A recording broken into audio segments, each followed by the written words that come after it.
Good morning. Today is Saturday. I'm heading towards the domestic violence run, walk, and stroll and hop and skip. Yeah, so it's going to be in 161st over by Walton and Girard Grand Concourse. We're running from 161st to Mount Eden, supporting any victim that had to do with domestic violence or violence itself. And I'm running. I signed up to run. I'm feeling great, feeling good. I'm feeling excited to do this. Every year, I try my best to be involved in any activity that has to do with violence. Just this year, in the summer, we did a gun violence. It was a self-awareness, just putting it out there and stuff. So it was 5K as well. But I'm really excited. You know, I've been through domestic violence, and so did lots of other people, women's and men's. It's not just women's. So yeah, we have to sound the alarm, sound the awareness, and put it out there. Stop the violence. So I have on my running jacket on right now, my bra, purple bra. We have to represent purple, and then my little shorts on, my running gear.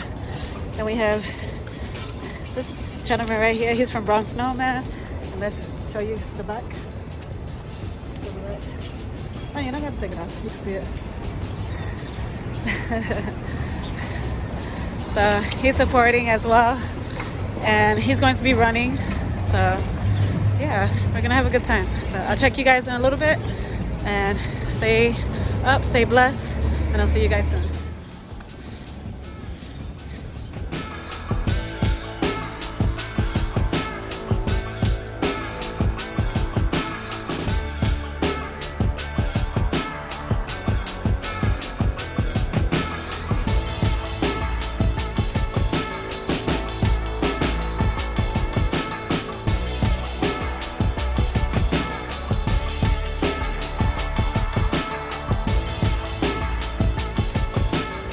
Hey everyone, we are here, domestic violence. We are here to support each and every woman, each and every man who is going through domestic violence. You already know what we're here for, 5K. We are here for you, domestic violence people, victim people all over the nation. We are here for you, as you can see, spreading the love. We are here to empower and to embrace. You got this.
God,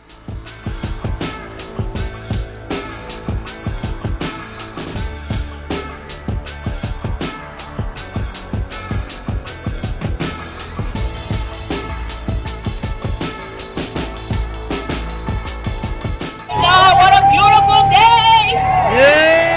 Look at all of this sea of purple. My God, it's such a glorious day to be here to make sure that we bring attention and awareness about domestic violence, a problem that has plagued our city, our country, and in this borough. And because of that, today we are celebrating our 5th annual Domestic Violence Walk, Roll, Run. Thank you! We started off small 5 years ago, and what they tell me today is that we broke a record. We had 500 registrants. You know, I'm just so happy that you all are here because you know and understand how important it is to bring awareness to this particular issue. I want to thank the New York Yankees who have been involved from the beginning, as well as some of our partners. Those were our sponsors, the Yankees and the borough president, along with myself and our partners, the mayor's office to end domestic and gender-based violence under the leadership of Commissioner Cecile Noel, who is on her way here. Thank you so much. Bronx Care has been involved, of course. And the Women's Bar of the Bronx is joining us for the first time as a partner. And we have with us President Savina Plater here, so thank you, Savina. I also want to thank NYPD, the Bronx Borough Commander, Philip Rivera. We have here, of course, the 4-4 Commanding Officer, Deputy Inspector Charles Bello. Where's Bello? Where's Bello? He's here. I know he's here. Taking care. The Fire Department as well as EMS and all of the organizations that are tabling here today. Thank you so much. And of course, I cannot do this work as the district attorney without an incredible staff that works hard every single day on this issue and so many other issues that affect Bronxites every single day. So I want to thank the incredible team that I have, my Domestic Violence Bureau, the Crime Victims Assistance Bureau, my Community Affairs Bureau, operations that put all of this together. You wouldn't be sitting down, standing up, doing anything if operations weren't here. The video unit as well as communication. They all are the ones that help me do this work. So this is my staff here. Thank you so much for what you all do. You know, we're in the middle of the Domestic Violence Awareness Month because October is that month. And I'm happy to see you all here wearing purple, standing up for these horrible crimes that devastates families and communities every day. So what I want to do at this time is take a moment of silence and pause to remember those whose lives have been taken by domestic violence. And although they're not physically with us, they're still in our hearts, and they will never, ever, ever be forgotten. Please, a moment of silence.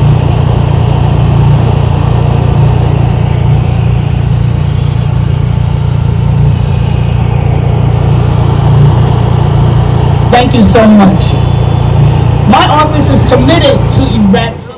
You heard the song playing as you arrived. We will rise. The Bronx will rise beyond domestic and gender-based violence, right? We are beyond the statistics that are often used to define who we are. We are survivors of our circumstance. We are resilient and we are tough. We are here to walk in solidarity and in unison for all of the victims and clients that we serve here in Bronx County. We are here to stand firm with all of our survivors and families to remind them that all hope is never lost. I am grateful to be with all of you this morning as your Bronx Borough President, Vanessa L. Gibson. This is my first annual Domestic Violence 5K Walk, Roll, Bounce that we are proud to sponsor in conjunction with our amazing Bronx District Attorney, Darcel D. Clark, and the entire office of the Bronx District Attorney. I want to say thank you to our sponsors.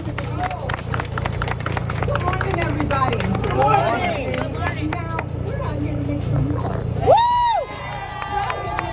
Are we out here to make some noise? or what?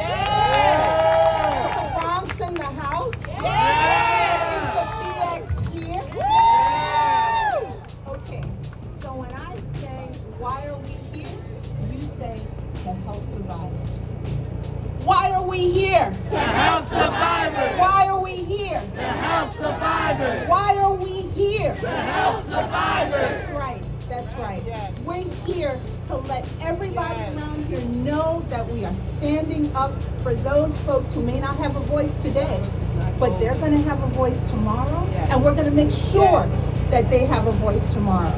So, as was said, I'm the Commissioner for the Mayor's Office to End Domestic and Gender-Based Violence.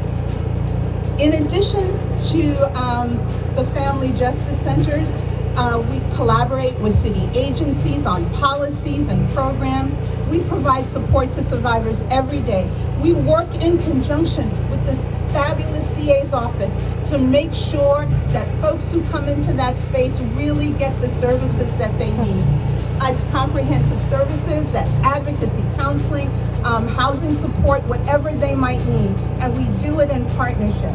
I want to thank the outstanding District Attorney, Darcel Clark, and her amazing team, Joe and Adrian. I will be brief, but I have the privilege of introducing two women, two survivors of domestic violence, Erica and Anibelka. They're here to share their story, their journey of a decision that they made that changed their life. They made a decision to break free of the silence of their abuse, to call 911, to follow through and report, to meet with dedicated district attorneys from the Bronx Domestic Violence Bureau at the DA's office. They made a decision to seek the assistance of the Crime Victims Assistance Bureau and avail themselves of therapy and resources and services and all the connections that are here with us at the resource fair straight ahead. And they made a decision to change their lives, which was not an easy decision to make, but then to come to a point where they can stand before all of us with the hopes that maybe even just one of you will find confidence in their journey to do the same. All of this will have been worth it if just one of you finds the courage to do the same. Or if you know somebody that's going through it, you find courage to help them get out of that situation. We recognize how challenging this is. I see teary eyes here among us because this is not easy and the conversations are hard. We are prepared in the event that you need support.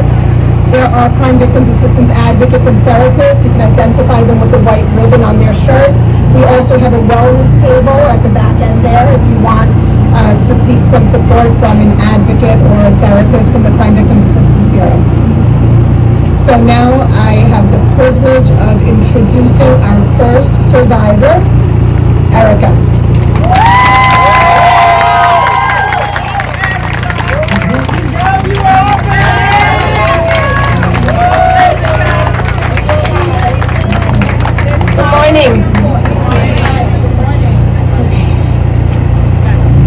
Hello everyone, my name is Erica.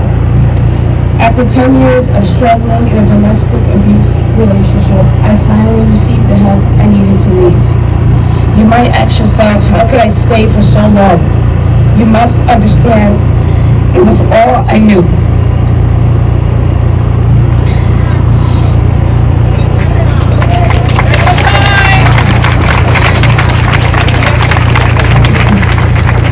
I grew up in a household where I watched as my father abused my mother, called her offensive names, beat her over and over. He beat her with a spoon because the rice was too salty. He beat me whenever he thought I was misbehaving or not doing what I was supposed to do. Physically beat me across my back with a belt, a leather belt, till I bled. It was just one of the many different beatings. The abuse physically, mentally, emotionally, it seemed normal. As they say, hindsight is 20/20. I now realize that what I was going through was unhealthy. what she went through was unhealthy. In my relationship, it started small. Little things like my clothes. You can't wear that outside. As time went on, it got worse. I was living in a constant state of walking on eggshells. When I met him, I was this bright, happy person. I knew what I wanted out of life and what I was going to do with my life. Over the years, all that faded. It was like a star was put in a box, and the lid just closed in on me little by little. If I went outside, I couldn't speak to anyone or look at anyone. That would cause a fight when I got home for sure, leading to me possibly being punched in the face if I felt like it. Now I felt back.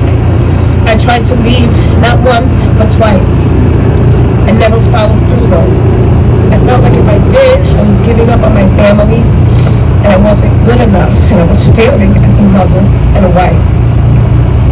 I took him back every time, thinking this time it would be better. He would be better. He said he would be. He said he loved his family. It never got better. It always got worse. I was being forced to do things I didn't want to sexually. I was living in fear that if I didn't do what he asked of me, then it would be worse. I always felt like I had to keep my family together no matter what. My abuser was the father I thought I needed for my children. As women, we try our best to be everything that holds everything together. But sometimes